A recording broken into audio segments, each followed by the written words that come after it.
welcome to the first in a new series presented by the Southern African Archaeology Student Council. It's called Unlocking Archaeology.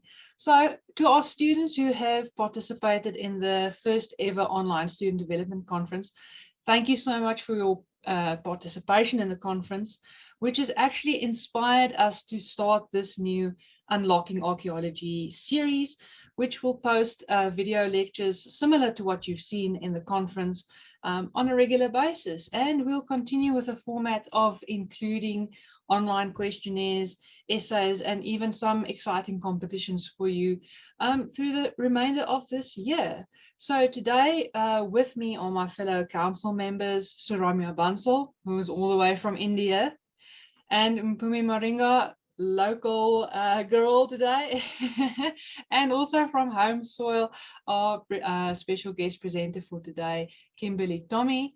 And Sir Romeo is our guest, well, our host for today, sorry. So he will be doing the full introduction for Kimberleigh. Take it away, Sir Romeo. Thanks, Mariette. Welcome everyone to our first session here today. And I'm really happy to have with us Kimberleigh Tommy. She's currently the curator at the Maropeng and Sterkfontein Official Visitor Center in the Cradle of Humankind UNESCO World Heritage Site. And she's also a PhD candidate at the Human Variation and Identification Research Unit at the School of Anatomical Sciences in the University of Witwatersrand. Her research focuses on evolution of bipedal walking and understanding how locomotion impacts bone modeling and remodeling. And she has been recognized for her research, her science communication, as well as inspiring emerging and young scholars in the field of bioarchaeology and paleoanthropology. So it's really great to have Kim with us today. And over to you, Kim. So you can start your share screen now. Thank you so much.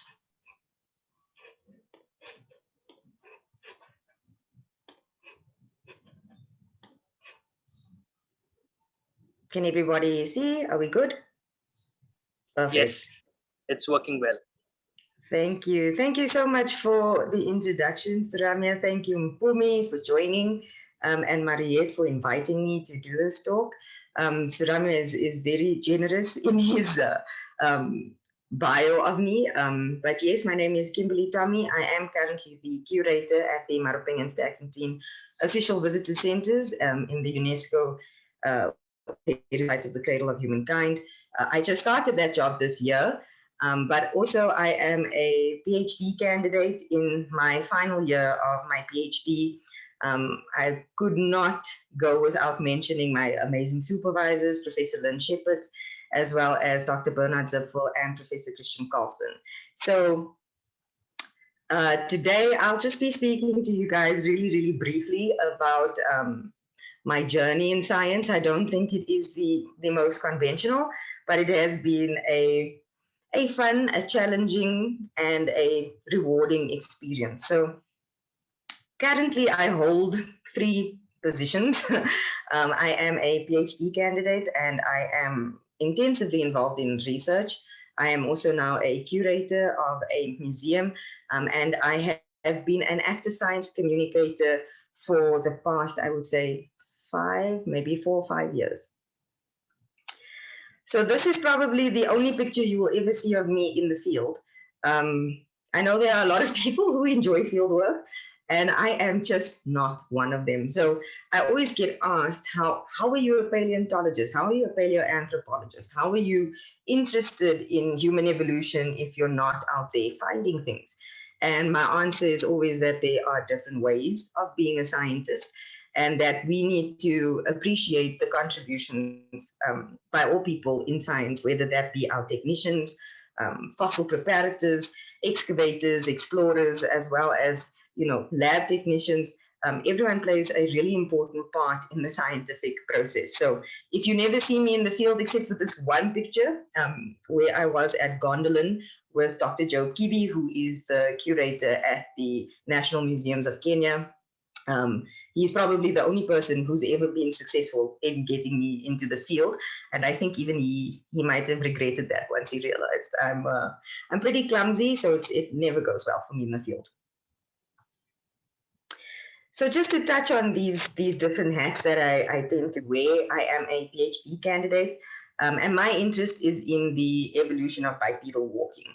So essentially, if there's anything you take home from any of the research I've ever done, it's to just never ever use this image. It's called the March of Man, the March of Progress. It's just such a problematic image for so many reasons. But specifically to my research work, it's problematic in that it oversimplifies what is a very, very important step in our evolution, which is when we began walking on two legs. So in order to approach my research question from my honors until my PhD, I explored essentially different parts of pelvis and lower limb. So in my honors, I looked at the ilium, which if you feel on your, your hips is your kind of your hip blade. And then for my master's, I looked at the distal tibia of your ankle. And for my PhD, I'm now looking at the knee joint by looking at the distal femur and the patella. But why do I do these types of things? Well, my research interest is broadly in bipedalism, so I look at it from different perspectives. So in my honors, I was trying to understand how the bones of children remodel as they learn to walk by themselves. With my master's, the focus was mostly on evolution as I looked at the ankle of various australopiths from Sterfontein. And for my PhD, it's kind of a mixture. I am looking at evolution by studying fossils throughout time from South Africa, but also I'm trying to figure out how to apply those to understanding modern human health by looking at how the way we walk affects our bone structure and bone integrity. So specifically, I'm looking at how osteoarthritis affects the knee joint. And this is all based on a concept known as bone functional adaptation. So essentially, I do this by studying what is known as trabecular bone. So if you cut through a distal femur, so looking at an epiphysis, you would see that there's something that looks like spongy bone. And essentially, I look to see if there are different patterns in spongy bone that reflect the way the bone was loaded. And the way a bone is loaded is typically from the way we are moving about our landscape. To do this, it's a lot of digital work, which I'm grateful, especially now during COVID, that I've been able to continue my studies, as most of it is micro CT scan work. And essentially, I analyze these beautiful spheres, these beautiful, what I call my bone balls. And these are essentially little trabecular spheres. Some of them range in size from just a few millimeters. And they hold so much information that I often call them bone diaries. And they tell me a lot about what an organism was doing in their lifetime. And why I do this is to create a better understanding of living animals, including humans, before then applying it to that blue circle on the outside, which is our extinct hominin ancestors. This year, I published my first author publication. I want to make it clear, I am very proud of this publication, but the date isn't on here. I was in the review process for 2 years. I had submitted this paper initially in 2019. This is the work I did in my honors year. And I think we were aiming high for Journal of Human Evolution for an honors project, but my wonderful supervisors had complete faith in me and were extremely supportive in ensuring that we got it into the Journal of Human Evolution, despite the 2-year challenges and many, many rounds of review. I've also been fortunate enough to work with international teams on some really fantastic fossil discoveries. I was a co-author on this paper published in the American Journal of Physical Anthropology, where I looked at homina ledi femora from the Sedi chamber and compared it to some of the other material that we have available. I was also privileged enough to be able to co-author a chapter in an open access biological anthropology textbook. Something that was really special about this chapter was the fact that I got to do it with my friends and colleagues. Oftentimes we see books being published about African fossils and African discoveries, and there are no African people on the team.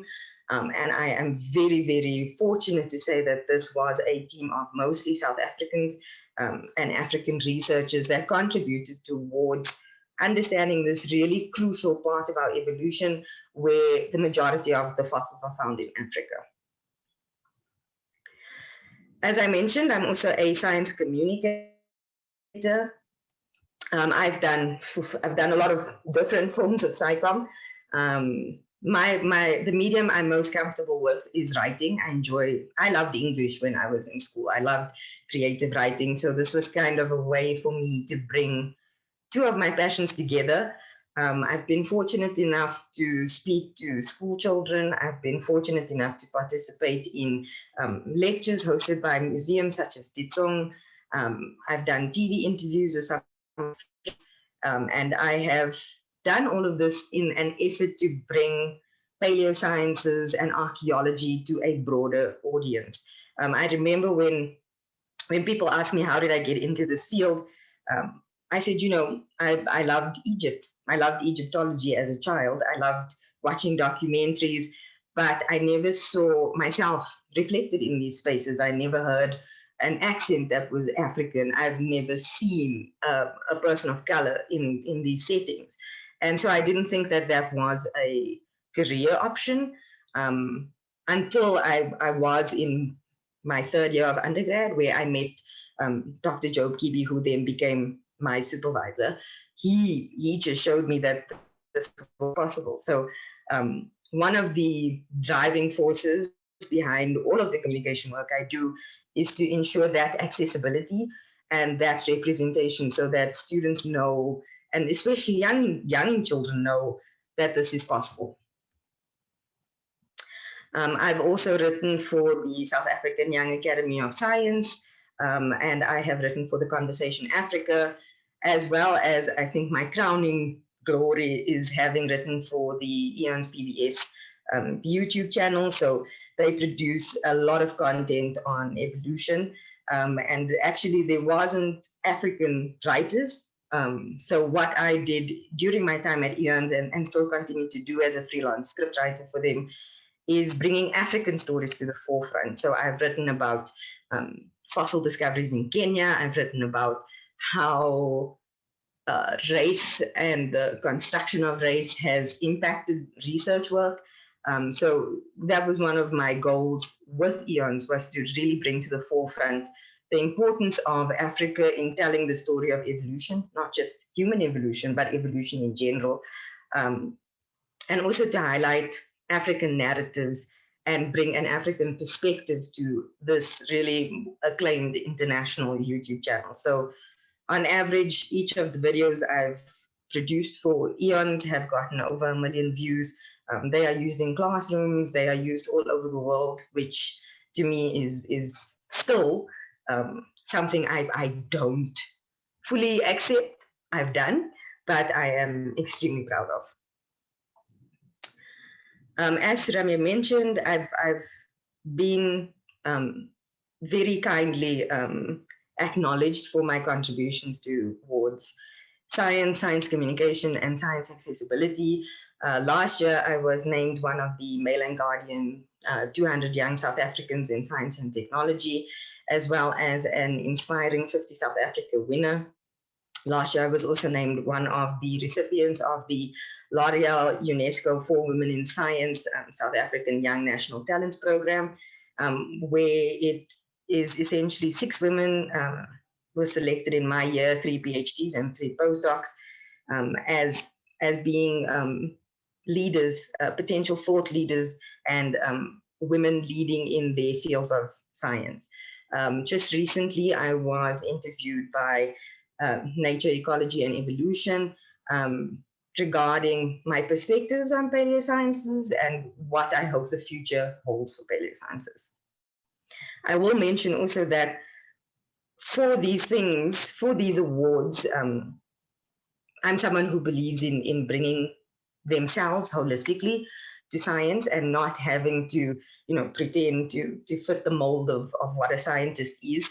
So, for example, with the L'Oreal Foundation, they asked me, explain a challenge that you went through in your studies, and I was very open and honest in mentioning that I failed. I actually failed my first year of university quite terribly. I failed chemistry and I failed stats a whopping 2 times. I failed stats twice and passed on the third time with like 51%. And I think that that's something that is important that we acknowledge. Failure is, it's going to be part of the journey, and we shouldn't be creating unrealistic expectations, especially for young scientists, especially for first generation Black women in science, that they need to be perfect to be worthy. So that was something I try to always do, is to be upfront about my shortcomings, my failures, my biases, because I think it's in addressing that we start moving science forward in a way that is healthier. As I mentioned, I am a museum curator as of last month. So I do not have too much to report on that. I'm still at this point in time finding my feet. I will say that it is such a daunting task to be someone who is in a position to create change, someone who is in a position to amplify the profile of South Africa, but it is something that I have embraced and am so excited to hopefully share with you some of our initiatives going forward. I am an academic, so obviously I'm going to put up an acknowledgement slide, but I would like to take a moment to thank everyone who supported me on this journey. That would be, again, my incredible supervisors over time, all of the technical staff that are behind the micro CT scanning, the data collection, giving access to things. I think we forget that it's such a large undertaking sometimes, and it involves so many people. But I am grateful to all of these people involved, as well as to my funders who have supported me. Oftentimes we don't get to, or we feel we can't mention our support structures outside of funding and academic reasons. But I would like to thank my family, the various communities I'm fortunate to be part of, my friends, my colleagues, as well as my mentors. And these are a few pictures of just some of the people who have really made a difference in my life. Hello, Mpumi. I see you over there. Suramya, you're in the bottom as well. So I would like to say thank you to everyone who has supported me and who has truly been a saving grace in this field. I am because we are. Thank you.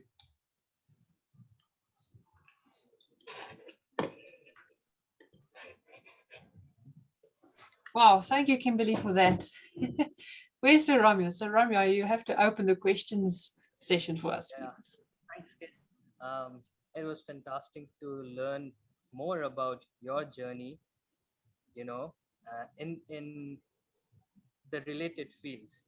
We all learn from each other, and we could not have started off on a better note, and thank you.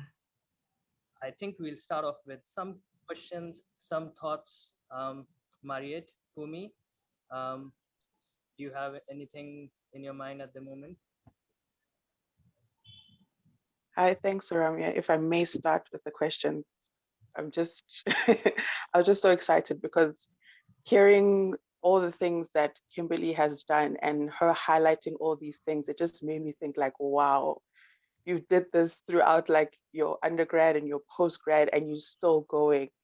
So, and your stories as well, like how you started like liking Egypt and going from there, it's just an inspiring story. And I'm sure there's a lot of people that can relate to your beginnings, your humble beginnings. So I'd like to applaud you on that. And I like that you are still going strong, that you're still taking on challenges, you're not backing down from these challenges.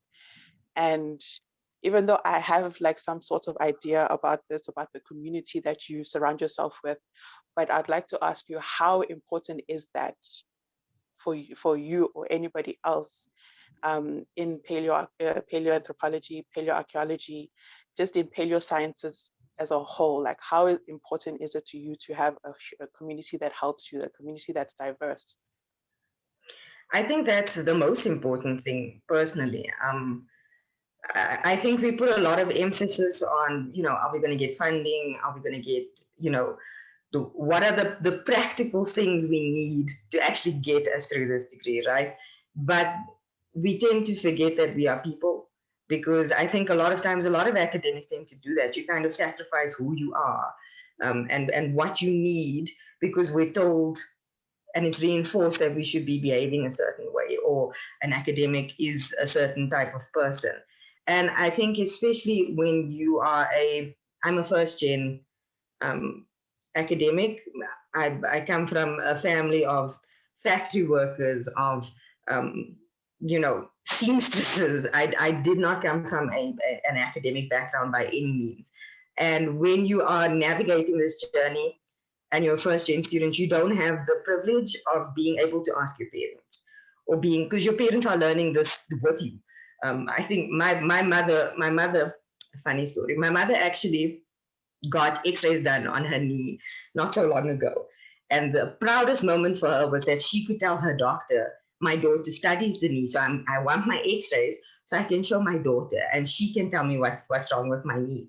So a lot of times my family doesn't even, some of my family members think I'm a medical doctor. And there's this, we don't have that privilege of having that background that, everyone in our community understands. So having this community of various perspectives is so enriching, not just to my journey and keeping me sane, but also to the way I do my science. It makes me approach it from a different perspective and take into consideration how it is I'm structuring my science, right? So for example, with my honors project, when I started looking at children, I would say, but culturally, we exercise children's legs, right? This has just been a thing, when a baby's born and after a bath, you're stretching legs out or pushing on feet. And that's something that I came to realize not all cultures do. So that I brought that perspective in to my research to say, well, this is what I think is happening. I think that we're seeing these patterns because I think these babies' caregivers were doing something. So, there's that diversity of thought not only makes you a better scientist, but it provides a cushion when you need it. I think we would be doing a disservice to any student to pretend like it's all sunshine, or to pretend, because the reality of it is it's not. Even though we are based in a South African context, you don't see that representation in archaeology still. You don't see that representation, especially when it comes to senior positions or positions where there is power. So we're still navigating that space, which often can be hostile. There were times I thought of dropping out. There were times I thought of leaving the science. There were times I thought, is this worth it? Is it worth it to stay? And I think that one of the reasons I stayed is because of community. It's because of people like you that I could talk to about how I was feeling, and you made me not feel like I was going insane.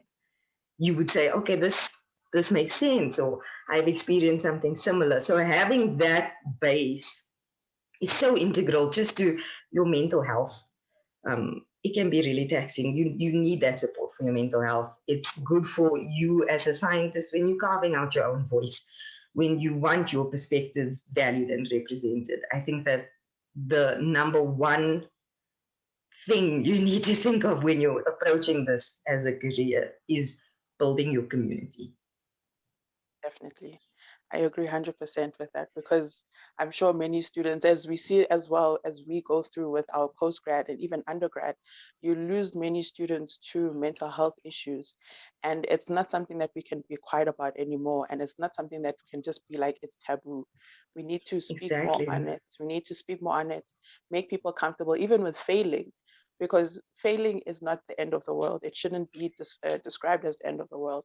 It just should be as you are being held back to be launched into greater things, just like Exactly. I an think arrow that being it's propelled into a bow.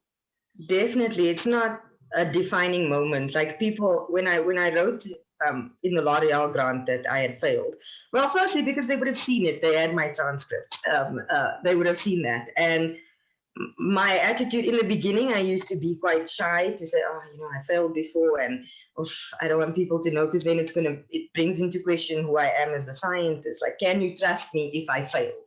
And the truth of the matter is, of course you can trust me, because this whole thing is a process of trial and error. It is a process of fail and recover. That's kind of what it is. But we do need to interrogate that system to say, why don't people feel comfortable disclosing that? Why do people feel this unnecessary pressure? Why is this? What are the systemic problems that we need to address to create a healthier field? Because I feel like a lot of times we go in the same vein. Sometimes the attitude is, because I suffered, you should suffer too. Yeah. And that can't be the way of thinking, because that's not healthy. It's not conducive to anyone's growth. If you, as someone who's in a senior position, turns around and says, well, I suffered, so should you.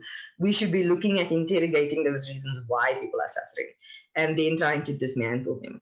And that comes with a power dynamic. It can't only be a push from students, because if we're honest, when it comes to power, we're at the bottom of that hierarchy, right?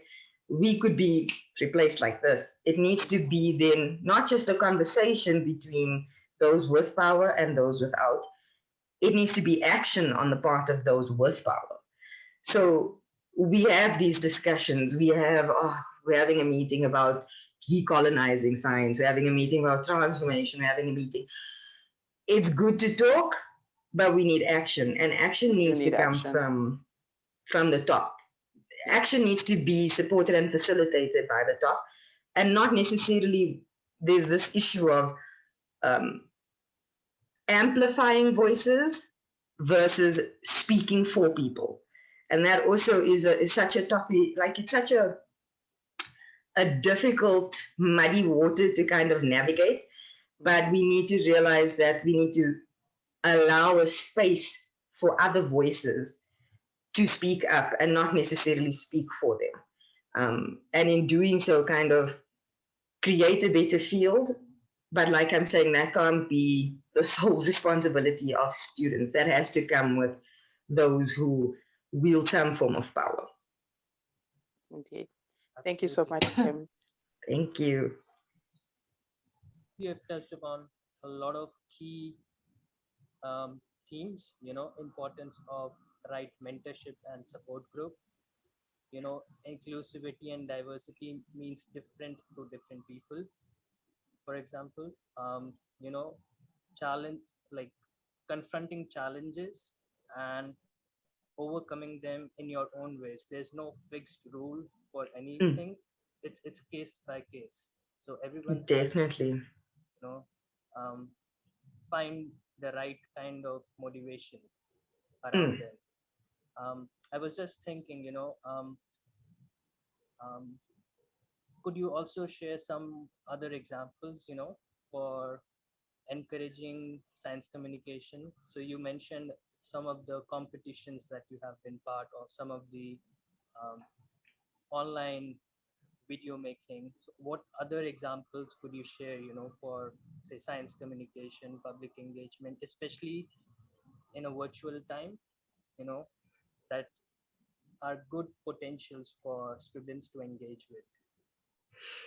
Oh, that's a brilliant question. I think when it comes to science communication, there's just so many different ways you can approach it. And that variety kind of makes people not do it, because then it feels very daunting. It's like, oh my God, where do I start with this, right? And I think that the first place I started at was a Fame Lab competition. I was entered into a Fame Lab competition when I was in my honors year, which I didn't really want to participate in because at the time I was like, oh, I don't even understand my work well enough to be able to tell it to anyone in 3 minutes. But those types of initiatives are really important because it is a starting block for essentially what you're trying to do is to reteach someone. You have to kind of unlearn the way you're taught in science to be able to communicate science. So we're taught intro methods, discussion, results, discussion, conclusion. Whereas when you're communicating science, you start with results first, because that's what people want to see. What did you find? What did you do? So this process of unlearning, I would say, is best facilitated when you do join these competitions, or if there is a workshop offered where you kind of have to pick up these skills.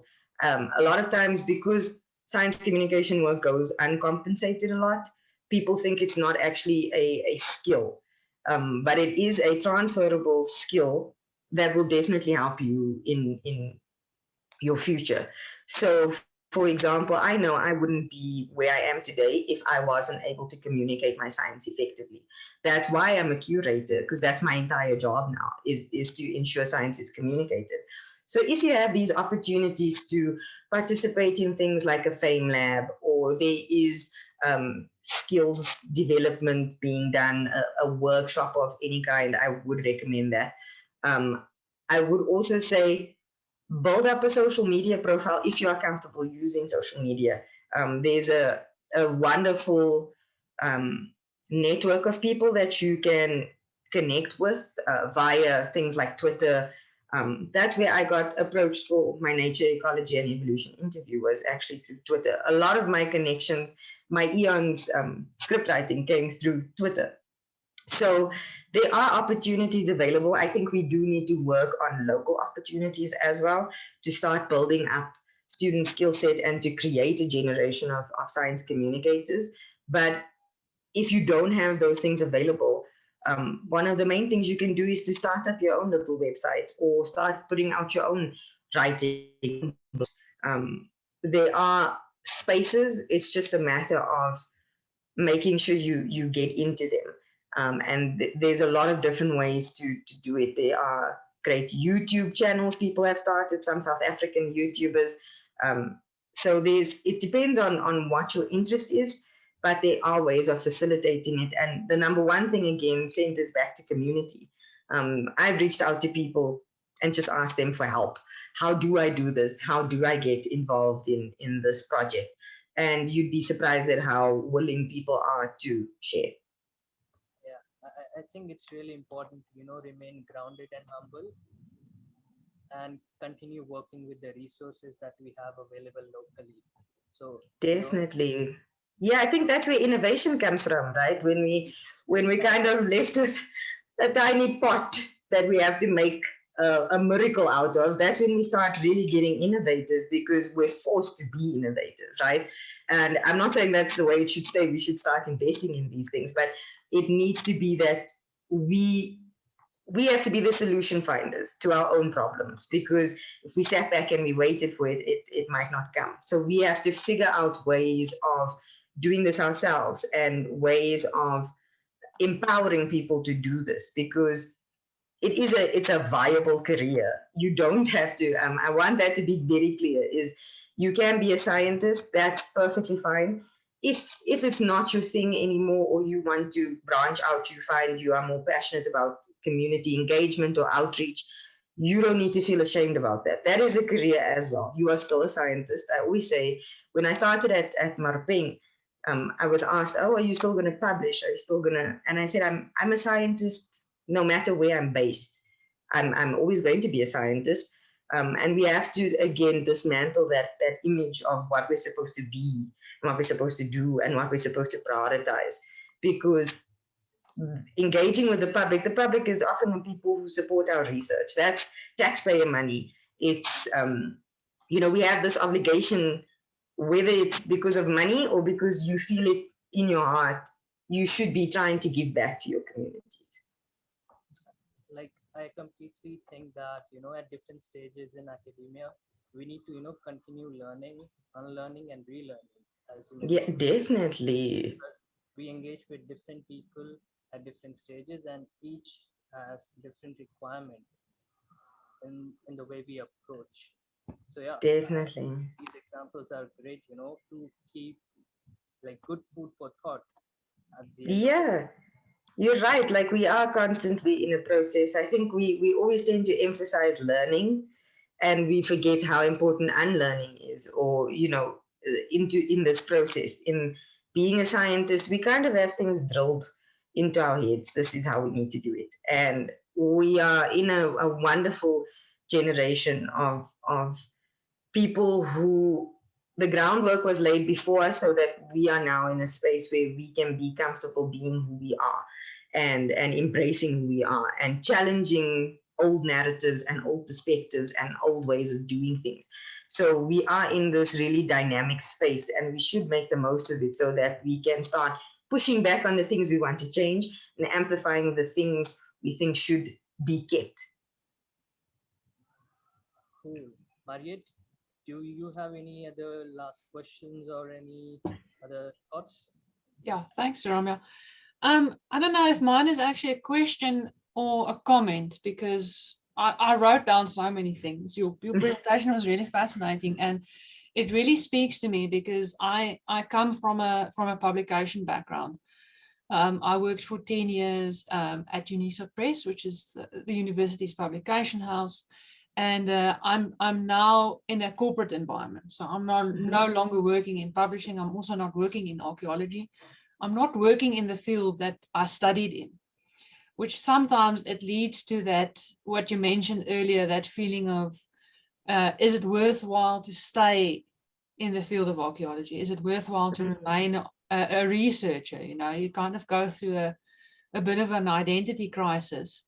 And I think your presentation is very inspirational because I think there are a lot of people out there, a lot of students, a lot of graduates who can't find work as an archaeologist per se, or as a university lecturer. But that's not the be all and end all of having, your archaeology or paleontology degree certificate up against your wall. That's not, your entire existence isn't tied to that qualification and what you initially thought it would mean for your career. So, I mean, in terms of science communication, I think we need so many more science communicators out there because that's the critical thing. You can do all this work in whichever field of science. And if it doesn't trickle down to the public in an understandable and digestible format, then why are we doing all this? If your thesis is going to sit on a shelf, I mean, publishing in an accredited academic journal is one thing, but that is also for a very specific audience. And people must start thinking, who else do we need to talk to? That's such an important endeavor. It really is. I mean, like I think the prime example of our generation and generations to come will be the moment we are in right now with COVID.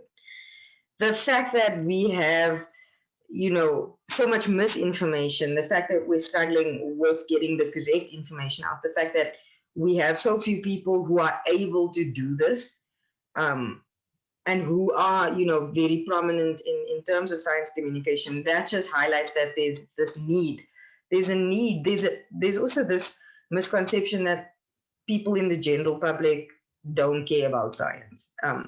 You'd find that people are curious, but we're not taking the time to upskill ourselves so that we're better at sharing that information. We feel the onus is on someone else. There's always this constant passing of the buck. Okay, well, it's not my problem.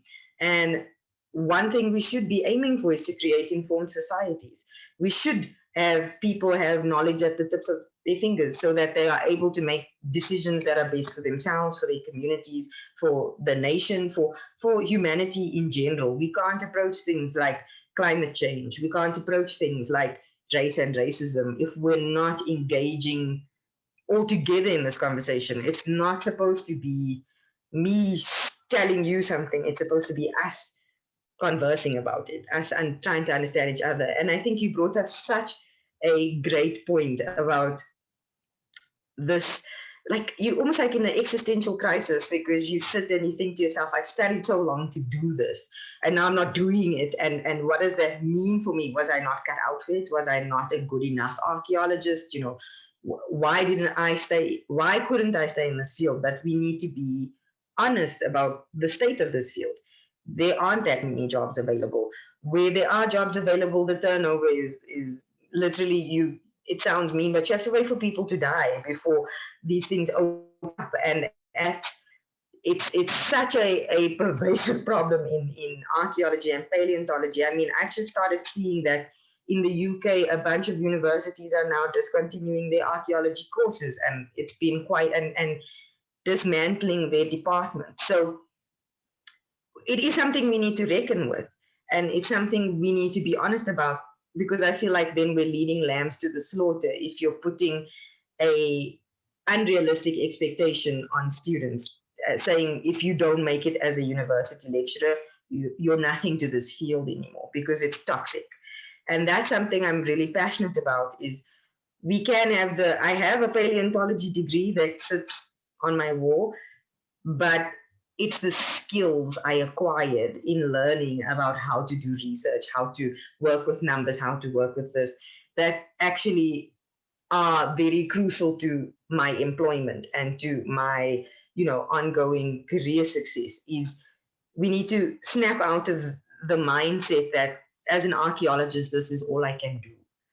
It needs to be, with the skill set I have, how can I make a living out of this? And like you're saying, it's a sad thing to come to that realization when you study something for so long and it's what you're passionate about, and then you don't end up in that field.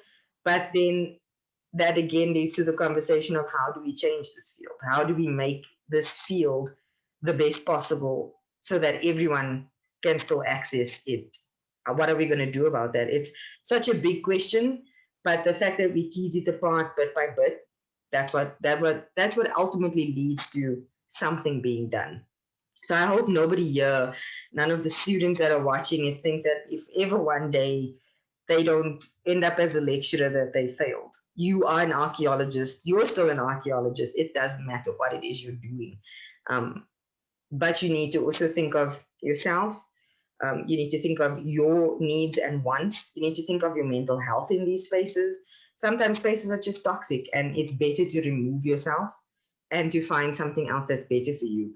Like you're saying, you shouldn't have your identity wrapped up in your degrees, because that's something science teaches us, right? We should be working on Saturdays. I'm like, no, Saturdays I like to relax. I like to watch reality TV. That's my Saturdays, watching like The Bachelor. I don't want to be doing science on Saturday. I don't want to be up till midnight. Why can't I sleep? Why can't I have a life outside of this? We need to stop valuing people based on a piece of paper. We need to value people holistically. I like what you just said now about that, laying claim to your personal time and, not just leading yourself to burnout, because you've got, you think that that's the expectation of you. You have to work. And I like that you mentioned your reality shows, because for me, my favorite thing, even though I'm very critically minded and highly skeptical of everything I encounter, I love ghost investigation shows. Oh, you are talking my language. Oh, especially the ones with all the gadgets where they can like detect like voices and I love it. I love it.